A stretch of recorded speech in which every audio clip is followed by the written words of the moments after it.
আহমদ রহমতুল্লাহ আলাইহির স্মৃতি বিজড়িত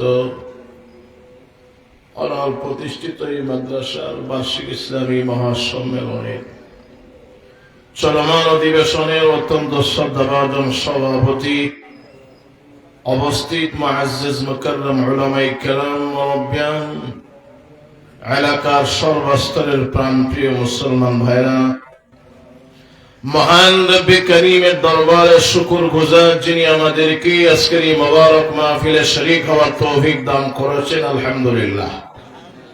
একটু জোরে সুরে বলি আলহামদুলিল্লাহ। অতি স্বল্প সময় কথা হবে। অতিথিরা অনেকেই উপস্থিত আছেন, সকলেই এসেছেন শেখ বাগা রহমতুল্লাহ আলাইহির রুহানি ফয়েজ নেওয়ার জন্য। এই জায়গায় আসাটা এবং দোয়া নেওয়াটাই বড় ভাগ্যের বিষয়। আসতে পেরেছি এটাই বড়। জীবনে অনেক বয়ান হয়েছে, তো একদিন বয়ান কম হলে সমস্যা কোথায়? ঠিক কিনা বলেন? মাত্র 3টি কথা বলবো, যদি আমরা আমলে নিতে পারি নাজাতের উসিলা হবে। সকলে বলি আমিন। জোরে বলি আমিন, আর জোরে বলি আমিন। কয়টা কথা? 3টে কথা।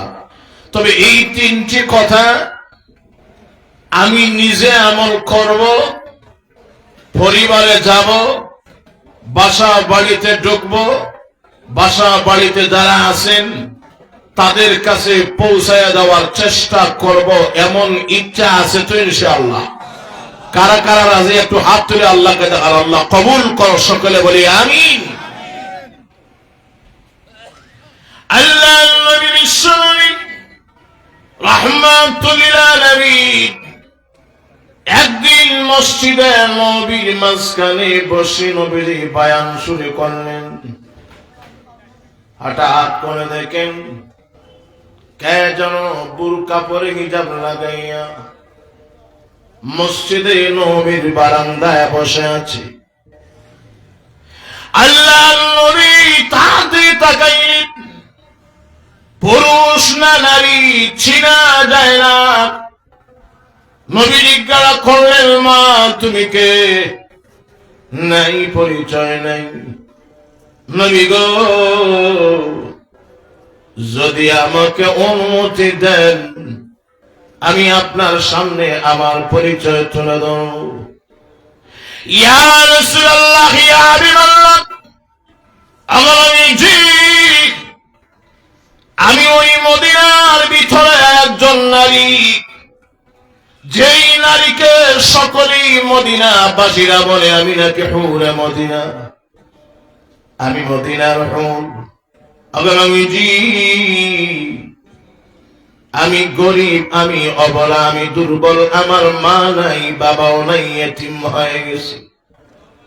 ইয়া রাসূলুল্লাহ, ইয়া হাবিবাল্লাহ, আমার ভাই বোন আত্মীয় স্বজন কেউ নাই। আমি জানি যার কেউ নাই তার আল্লাহ এবং রাসূল আছে না নাই? জোরে বলেন। নবী গো, আমি এতিম বলে, আমি গরিব দুর্বল বলে, আমার কি বিবাহ শাদীর মন মানসিকতা নাই, আমার কি বিবাহ শাদীর ইচ্ছা নাই। গরিব বলে কি আমি অবলা, আমি দুর্বল বলে কি আমি অবলা, আমি এতিম বলে কি আমি অবলা। না জানি কোন দিন আমি ইজ্জত হারায়া বসি। ইয়া রাসূলুল্লাহ, ইয়া হাবিবাল্লাহ,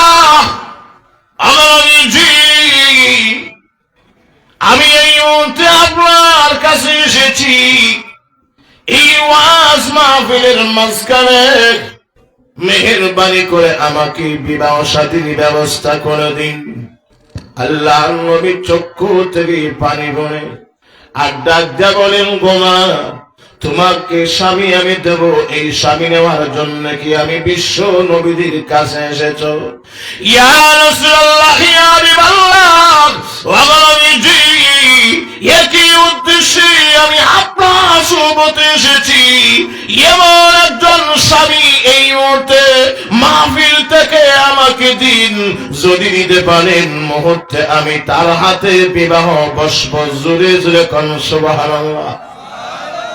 এই মাহফিলে, ওয়াজ মাহফিলে শাদী হবে। নবী আপনি যদি স্বামী দিতে পারেন আমি রাজি। আমার স্বামী কালো হোক আপত্তি নেই, আমার স্বামী গরিব হোক আপত্তি নাই, ধনী গরিবের প্রশ্ন নাই। ইয়া রাসূলুল্লাহ, ইয়া হাবিবাল্লাহ, আগামীজি আমার কয়েকখানা শর্ত আছে, যিনি আমার স্বামী হবেন। ইয়া রাসূলুল্লাহ, আমার তিনখানা শর্ত আছে, যিনি আমার স্বামী হবেন। তিনখানা শর্ত যিনি আমার পূরণ করবেন, তার সাথে আমার দাম্পত্য জীবন হবে। কয়েকখানা শর্ত খুব খেয়াল করবেন, তিনখানা শর্ত। আগামীজি দেখেন না মাহফিলের ভিতরে কেউ আছে না নাই? আল্লাহ নবীজি বলিষ্ঠ কণ্ঠে ডাক দিলেন, সাহাবীরা আসো কি কেউ ওই মাহফিলের ভিতরে মদিনার হুর ওই নারীকে বিবাহ করার জন্য?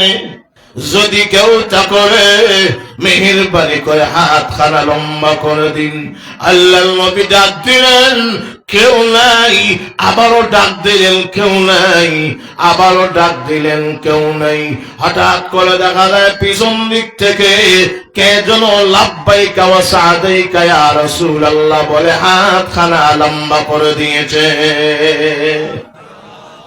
নবী কেউ মদিনা থাকলে অসুবিধা নেই, আমি রাজি আছি। ইয়া রাসূলুল্লাহ, ইয়া হাবিবাল্লাহ, আপনার জন্য আমার জীবন কুরবান দিতে পারি, আপনার কথা রক্ষা করতে পারবো না।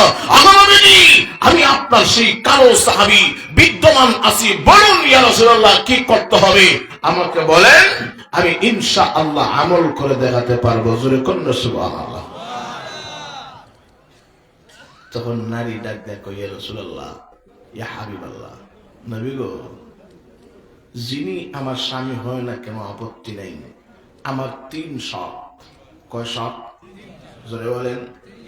প্রথম নাম্বার শর্ত হইল, খুব সংক্ষেপ, প্রথম নাম্বার শর্ত হইল, ইয়া রাসূলুল্লাহ, ইয়া হাবিবাল্লাহ, আমার স্বামী এমন হবে যেই স্বামীর ভিতরে তিন গুণ থাকতে হবে। এর বিরাট থেকে প্রথম নাম্বার গুণ হইল, ইয়া রাসূলুল্লাহ, আমার স্বামী এমন হবে যিনি সারা রাত সারা জীবন দাঁড়ায়া দাঁড়ায়া নফল নামাজ পড়তে হবে। না আস্তে কোন সুবহানাল্লাহ, আর একটু জোরে কোন সুবহানাল্লাহ। আমরা ওয়াজ শুনতে শুনতে কান ভারী হয়ে গেছি। আমার লাগে সুবহানাল্লাহ বাকি আছে তো না শেষ? আছে না শেষ? একটু জোরে সুরে বলি সুবহানাল্লাহ। প্রধান শর্ত হইল, ইয়া রাসূলুল্লাহ, ইয়া হাবিবাল্লাহ, স্বামী কালো না দলো, কালা না সাদা, ল্যাংলা না লুলা, দেখার প্রশ্নই নাই। প্রথম নম্বর সাত, উনি সারা রাত সারা জীবন ফরজের পাশাপাশি নফল নামাজ দাঁড়ায় দাঁড়ায় পড়তে হবে। জোরে কোন সুবহানাল্লাহ। বলেন তো দেখি সম্ভব? বলেন সম্ভব? একদিনও মিস নাই, কিন্তু সারা জীবন সারা রাত দাঁড়ায় দাঁড়ায় নামাজ পড়তে হবে, এক রাতও মিস নাই। এমন স্বামী যদি হয়, নবী আমি রাজি। কিন্তু সাহাবী হাত বাড়াইছেন, যিনি শর্ত শুনি আর হাত উঠানো না, হাত উঠাই রয়েছেন। আল্লাহ নবী বিশ্বনবী বলেন, আগমা এত বড় কঠিন শর্তে স্বামী বরণ করবেন, এমন তিন কঠিন শর্ত কে পালন করবে? মাগমা এই শর্ত ছাড়া কি স্বামী দিলে হয় না? ইয়া রাসূলুল্লাহ, আখিয়া বিবাদ, এই সত্য যদি স্বামী নিতে হয়, সারা জীবন কুমারী থাকবো, এরপরও আমি স্বামী গ্রহণ করব না। ইয়া রাসূলুল্লাহ, ইয়া হাবিবাল্লাহ, নবীজি দেখেন না আপনার ওই কালো সাহাবী রাজি আছেন কিনা? ওই সাহাবী হাত উঁচু, হাত গোড়া বলছি, আল্লাহ নবীকে ডেকে বললে, আমার কালো সাহাবী তুই কেন হাত লম্বা করলে, আবার গুটে দিলে? নবীজি সারা জীবন কেমনে নামাজ পড়বো? আমি তো মানুষ হয়েছি ইয়া রাসূলুল্লাহ, ইয়া হাবিবাল্লাহ। নবীজি সারা জীবন সারা রাত আমি নামাজ পড়তে পারবো না। আল্লাহর নবী বলেন, সাহাবী চিন্তা করিস না, আমি এখনো দয়াল নবীজি তোর সামনে আছি, চিন্তা করিস না, এখনো আমি আছি। আচ্ছা, উনি হাত আবার উঁচু করছে। আল্লাহ নবীর সমীক্ষা করলেন, আমার 2 নাম্বার শর্ত কি তোমার? উনি কয়ে, ইয়া রাসূলুল্লাহ 2 নাম্বার শর্ত হলো আমার সারা জীবন দিনের বেলায় প্রত্যেক দিন 30 পারা কোরআন শরীফের খতম করতে হবে। আর জোরে, 1 দিন 2 দিন 3 দিন না, সারা জীবন প্রত্যেক দিন 30 পারা কোরআনের খতম দিতে হবে। সুবহানাল্লাহ। সম্ভব? কথা বলেন, সম্ভব? আল্লাহ আল্লাহ নবীকে কি বলেন, সাহাবী চিন্তার কোনো কারণ নাই, টেনশনের কোনো কারণ নাই। মাগো মা, বলো দেখি তোমার 3 নাম্বার কোন শর্ত আছে কি? জি হ্যাঁ ইয়া রাসূলুল্লাহ, নবীজি 3 নাম্বার শর্ত হলো আমার সারা জীবন সারা বছর রোজা রাখতে হবে। 1 দিন 2 দিন সারা জীবন রোজা রাখতে হবে। তো কয়টা আমল স্মরণ রাখবেন? প্রথমটা কি? কিছু আর সাথে নিয়ে, হ্যাঁ, সারা রাত সারা জীবন নামাজ। 2 নম্বর, প্রত্যেক দিন হলো সারা জীবন 1 পারা কোরআন তিলাওয়াত ডেইলি, 30 পারা, 1 খতম, এইভাবে সারা জীবন। আবার সারা জীবন নফল রোজা, মরণ পর্যন্ত। এই 3 আমল যিনি করবে, আমি স্বয়ং তার সাথে বিবাহ বসবো। জোরে কোন সুবহানাল্লাহ। সাহাবীরা সকলে ডাগর ডাগর চোখ দিয়া তাকায় আছে, কাহিনী নাকি? এ তো আশ্চর্য ব্যাপার, কেমনে হবে? ইন্নালিল্লাহ। তখন কালো সাহাবী ডাক দেয়া কই, ইয়া রাসূলুল্লাহ, হাবিবাল্লাহ, নবী গো, আমি তো হাত বাড়াইলেছি তো বিপদে পড়ছি না, এখন তো হাত গুটাইতেও পারি না। নবী, আমি কেমনে আমল করব? নবী কো, চিন্তা করিস না, দয়াল নবী এখনো আছে। জোরে কোন আল্লাহু আকবার। দাও, বিবাহ লাগায় দাও। নবী খুতবা দিলেন, বিবাহ সম্পন্ন হয়ে গেল। সম্পন্ন হওয়ার পরে কালো হাত দিয়া সুন্দরী বোর হাতে ধরছে, একটু গেলে মসজিদে নবীর বারান্দায় গেছে। নবী ডাক দিয়া করেন, হ্যাঁ আমার কালো সাহাবী, এদিকে আয়। নবী গো, আবার ডাকছেন, বলে জি হ্যাঁ। আচ্ছা বল চাই দিদি, তোর কি ঘর দরজা আছে? তুই যে বিয়া করলে বউরিয়া তাহবে কোন জায়গায়? খাবার দাবারের ব্যবস্থা আছে? উনি কইল, ইয়া রাসূলুল্লাহ, হাবিবাল্লাহ, ঘর দরজা তাকেও তো লাভ নাই, কারণ বিয়া করছি ঠিক, কিন্তু বউ লইয়া ঘুমাইবার তো সুযোগই নাই। ঠিক না? কারণ সারা রাত নামাজ, সারাদিন কোরআন তিলাওয়াত, আবার সারা জীবন সারাদিন রোজা। বউ বিয়া হইয়া লাভ আছে? কথা বলে না, লাভ আছে? নবী মুস্কি হাসছেন, হাসা করলা তোর বিদায় দিলাম, তবে আমি রাসূলুল্লাহর দোয়া আছে, আর দেখি তুই কেমনে কিভাবে আমল করিস। ধরে কন্যা সুবহানাল্লাহ। বউলিয়া যেমনি রাত্রে গিয়ে করে ঢুকছে, তখন ঘরে বউরে রাখা তুমি তাহ, আর আমি আসবো, রাত্রে দেখা হবে। জোরে কোন সুবহানাল্লাহ। বউরে রেখা করতে যখন বাইরেছে, সারা দিন রাত ব্যবসা বাণিজ্যের কাজ শেষে একদম নির্জুম রাতে গিয়া ঘরের দরজায় টুকা দিছে, কারণ রজনী হবে বাসরের রজনী, সবে যে ফাফ এই রাত্রি বাসর হবে।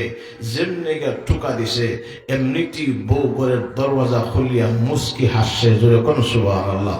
আটো জগন্নাথ সুবহানাল্লাহ। তো স্বামী এবার রাতের বেলায় গিয়া করবো, চিন্তা করিও না, সারা দিনের কাজ আমি গুছাইয়া চলে আসছি, কারণ খাইতে হবে না। কথা বলে না, ভেদ লগে আছে না, সব কাজ গুছাই আসছি। এখন কিন্তু ডিউটি হলো তোমার। যেরকম ঠিক নেই, তবে তোমার আমল আমি এই মুহূর্তে শুরু করব। আমার 2 বা 5 মিনিট সুযোগ দিবা। বলে হ্যাঁ অবশ্যই দিব। যে তোমার মাথার নিচের বালিশটা আমারে দাও, আমি 5 মিনিট রেস্ট নিব হইয়া বালিশ যেমনে নিচে দিয়া ঘুমাইছে, একটা ঘুমেই ফজর হইয়া গেছে। নামাজ পড়ছেনি না ঘুমাইছে? জবান কইলে বলেন নামাজ পড়ছে না ঘুমাইছে? আর তো বলেন, বউ তো শুধু রাগ করে ইন্না লিল্লাহ, কালো তো কালো, ভিতরটা পর্যন্ত কালো, কত বড় দুঃখবাস। সকাল হোক রসুলের দরবারে যাব, দৌড়াইয়া রসুলের দরবারে গেল, ইয়া রাসূলুল্লাহ, আমার স্বামী কালো হলে কি হবে? ভিতর কালো, ঠিক নাই, স্বামী বদলাও। এই স্বামী কাজ হইতো না কেন? সারা রাত ঘুমাইছে, ঘুমায় নাকটা হ্যাঁ ঘুমায়। ইয়া রাসূলুল্লাহ, হাবিবাল্লাহ, এই স্বামী আমি মানি না। তো রসুলের উৎসে রাগ করে কি কর, যাও তারা ডেকে আনছে। আওয়ার পরে স্বামী স্ত্রীর বিচার এবং রাসূলুল্লাহ করবেন। কি ব্যাপার, রাতের আমল হইছে? উনি কই, ইয়া রাসূলুল্লাহ, সারা রাত নামাজ পড়ছি। সুবহানাল্লাহ কইতেন, ইয়া রাসূলুল্লাহ, সারা রাত নামাজ পড়ছি। যেমনে কইছে সারা রাত নামাজ পড়ছি, বলেন তো দেখি, বউর সামনে মিথ্যা কথা বললে গুসা আরো বাড়ে না হবে? রাগ বাড়ে না হবে? এখন তো বউর আরো ডবল রাগ। ইয়া রাসূলুল্লাহ, মিথ্যা তো মিথ্যা, তাও আপনার সাথে আপনার স্বয়ং সম্পন্ন সামনে মিথ্যা, রাসূলকে বরদাস্ত করা যায় না। বলুন না তাকে তালাক দেওয়ার জন্য, এই স্বামী আমি চাই না। রাসূল আবার জিজ্ঞাসা করে, কি রে আমার সাহাবী, মিথ্যা কথা কবে থেকে শিখলে? ইয়া রাসূলুল্লাহ, খোদার কসম করে বলছি, একটাও মিথ্যা বলি নাই, সারা রাত নামাজ পড়ছি। যখন সুবহানাল্লাহ। আচ্ছা কেমনে তুই নামাজ পড়লে বলছি দেখি? উনি কই, ইয়া রাসূলুল্লাহ, আমি তো লম্বা ফতের আনা দিছি না, কোনি ফতের আনা দিছি। কেমনে তুই কোনি ফতে গায়ে? নবী গো, আচ্ছা আপনি তো সাক্ষী, বলেন তো দেখি যে গতকালকে রাত্রে এশার নামাজটা আমি আপনার সাথে পড়ছি,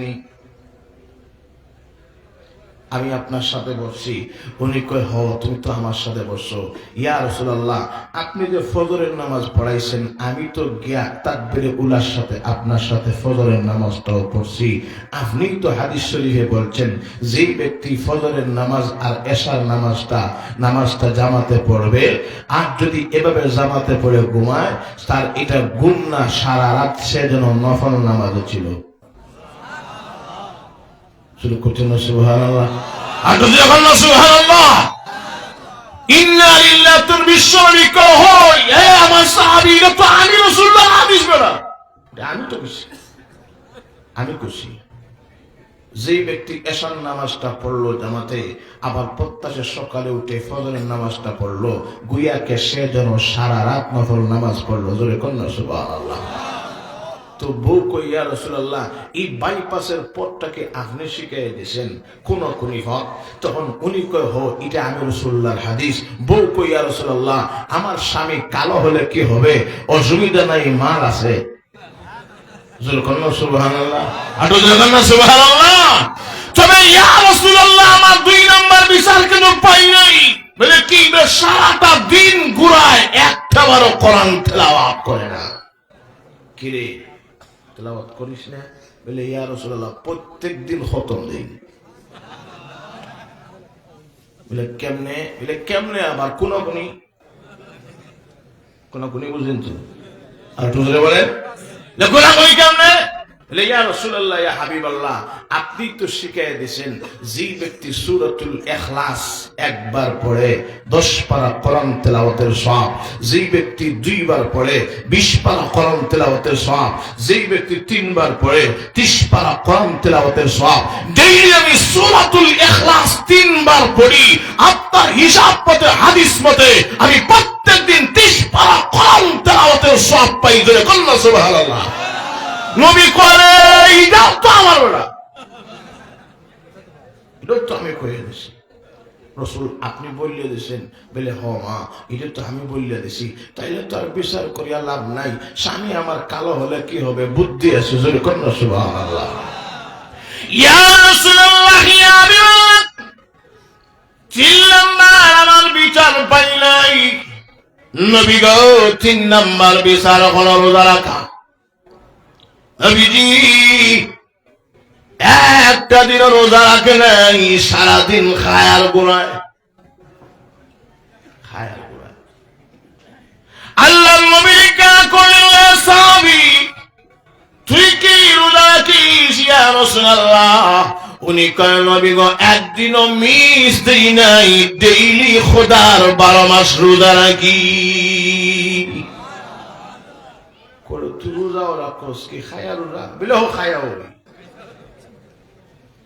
কেমনে? আপনি যে কইছেন যে ব্যক্তি রমজান মাসে 30টা রোজা রাখে আর 30টার সাথে শাওয়ালের আরো 6 রোজা মিলাইয়া 36টা রাখে, গুয়াকে সে যেন সারা বছর রোজা রাখলো। না রসুল কন্যা সুবহানাল্লাহ।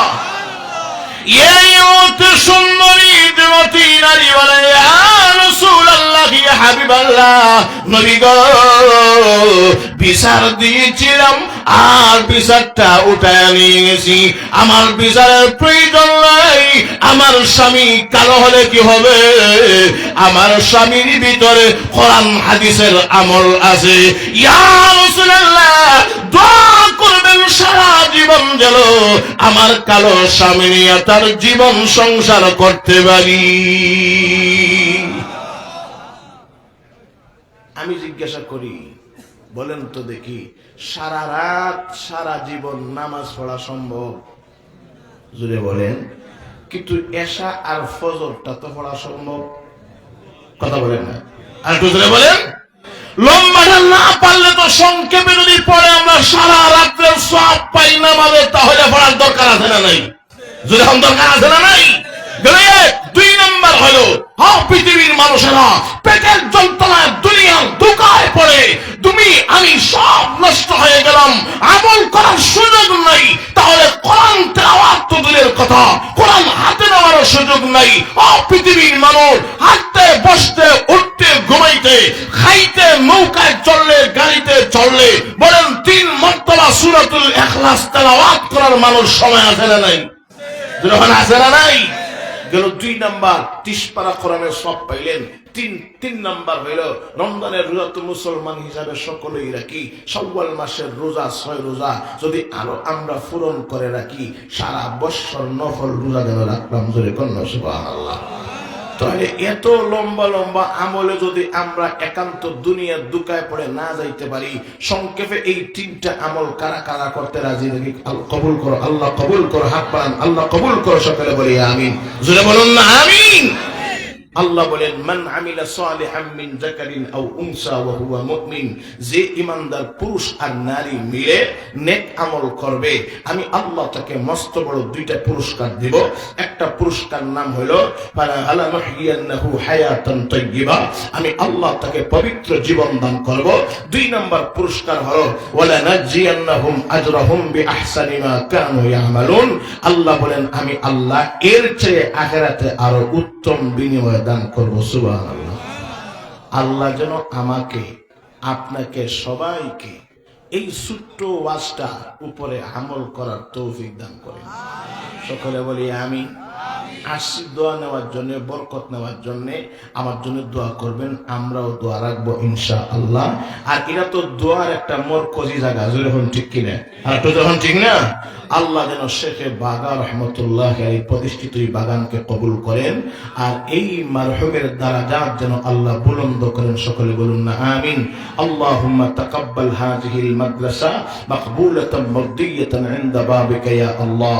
আল্লাহুম্মা রাক্কিহা ইয়াওমান ফায়াওমা ওয়া আবকিহা ইলা ইয়াউমিল কিয়ামা। আল্লাহুম্মা কাসসির আ'ওয়ানাহা ওয়া আনসারাহা ওয়া কাসসির তালাবাতাহা উলামা ফুজালা ফিদ দ্বীন ওয়া মিন আকাবির خدام الدين بفضل سبحان ربك رب العزة عما يصفون وسلام على المرسلين والحمد لله رب العالمين السلام عليكم ورحمة الله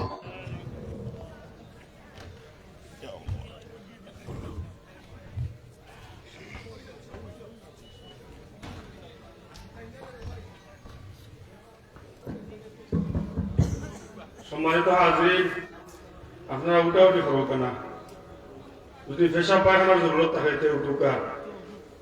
যেহেতু আমরা জলসার অতিথি এখনো অনেক বাকি রয়েছে, আর আমরা মধ্যে উপস্থিত হয়েছেন এখন অত্যন্ত সুন্দর আলোচনা, যাতে আন্তর্জাতিক পর্যায়ে বক্তা বলা যায়। বাংলাদেশের সব জায়গা কানাছে কানাছে হজরতে বয়ান করেন। আলহামদুলিল্লাহ, আমরা মধ্যে উপস্থিত হযরতুল আল্লাম মুফাসসিরে কুরআন জামালউদ্দিন আজমি দামাত বারকাতুহু।